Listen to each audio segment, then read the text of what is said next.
और अब हम ब्रिटेन और भारत के बीच चल रहे एक बहुत ही दिलचस्प मुकाबले का डीएनए टेस्ट करेंगे। हम क्रिकेट वाले मुकाबले की बात नहीं कर रहे हैं, क्योंकि टीम इंडिया इंग्लैंड को टेस्ट मैच की सीरीज में हरा चुकी है और आखिरी मैच में भी भारत की स्थिति काफी मजबूत बनी हुई है। आज हम उस मैच की बात कर रहे हैं जो दोनों देशों के बीच अर्थव्यवस्था वाली पिच पर खेला जा रहा है, और यहां भी भारत बहुत जल्द ब्रिटेन को करारी शिकस्त देने वाला है। भारत और ब्रिटेन के बीच अर्थव्यवस्था वाला ये मैच 69 वर्षों से चल रहा है, यानी भारत की आजादी के बाद से। आपको शायद पता नहीं होगा कि 1947 से लेकर 1991 तक भारत और ब्रिटेन की अर्थव्यवस्थाएं लगभग एक ही गति से आगे बढ़ रही थी। 1991 में भारत में आर्थिक सुधार लागू हुए और तब से आज तक भारत की विकास दर ब्रिटेन से ज्यादा ही रही है। लेकिन अब अर्थव्यवस्था के इस मुकाबले में एक बहुत ही रोचक मोड़ आने वाला है।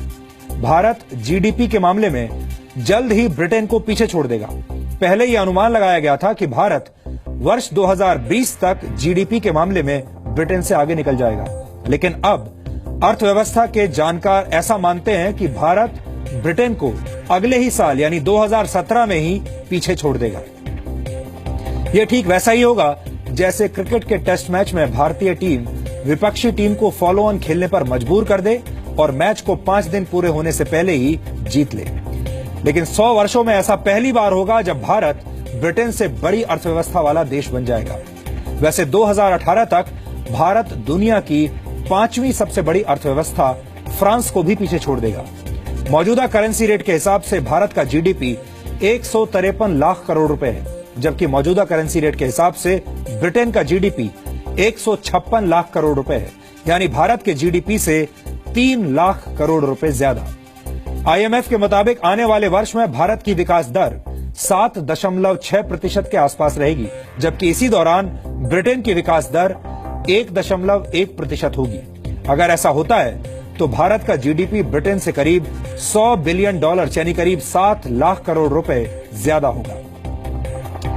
आईएमएफ के अनुसार उसका यह अनुमान है कि अगर हम उस अनुमान को हम मान लें और उसके आधार पर 2017 तक का जीडीपी हमारे देश का 167 लाख करोड़ रुपए हो जाएगा, जबकि ब्रिटेन के जीडीपी का आकार उस समय होगा करीब 161 लाख करोड़ रुपए। 1991 में खुली अर्थव्यवस्था का मॉडल अपनाने के बाद भारत की अर्थव्यवस्था तेजी से बढ़ रही है, जबकि यूरोपियन यूनियन से अलग होने के बाद इंग्लैंड की स्थिति काफी कमजोर हो गई है। ब्रेक्सिट के बाद से ब्रिटिश पाउंड की कीमत डॉलर के मुकाबले 20% तक कम हो चुकी है और ब्रिटेन की अर्थव्यवस्था में गिरावट का दौर लगातार जारी है, ये रुक नहीं रहा है। वैसे कहा जाता है कि वर्तमान और भविष्य को समझने के लिए इतिहास में झांकने की जरूरत होती है। जिस तरह आपकी कार का रियर व्यू मिरर पीछे से आने वाले ट्रैफिक के बारे में आपको बताता है, ठीक उसी तरह इतिहास वाले रियर व्यू मिरर को देखने से भूतकाल, वर्तमान काल और भविष्य तीनों को समझने में काफी मदद मिलती है। आप में से शायद बहुत कम लोगों को पता होगा कि जब ब्रिटेन के लोग भारत आए थे तब दुनिया की अर्थव्यवस्था में भारत की बहुत महत्वपूर्ण भूमिका थी। उस वक्त भारत को वर्ल्ड इकोनॉमी की बैकबोन यानी विश्व अर्थव्यवस्था की रीढ़ की हड्डी माना जाता था।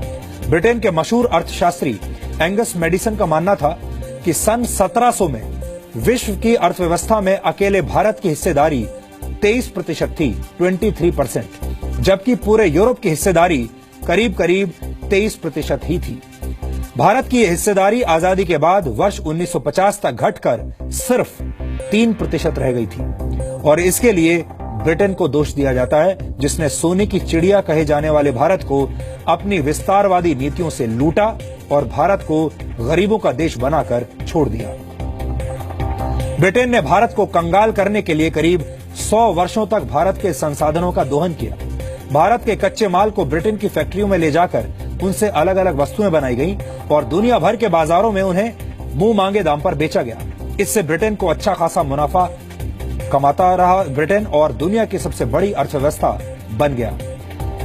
लेकिन अब भारत ने ब्रिटेन को उसकी जगह दिखा दी है। ब्रिटेन के बारे में कहा जाता है कि उसका सूरज कभी नहीं डूबता, लेकिन अब ब्रिटेन का सूरज डूब रहा है और भारत का सूरज उदय हो रहा है। अगर भारत और इंग्लैंड की टेस्ट सीरीज में टीम इंडिया के शानदार प्रदर्शन से आप गर्व का अनुभव कर रहे हैं, तो आपको भारत और ब्रिटेन के बीच चल रही अर्थव्यवस्था वाली सीरीज के बारे में भी आज पता होना चाहिए, क्योंकि भारत ब्रिटेन से ये सीरीज भी जीतने वाला है और ये आप सबके लिए, हम सबके लिए बहुत गर्व का विषय होगा।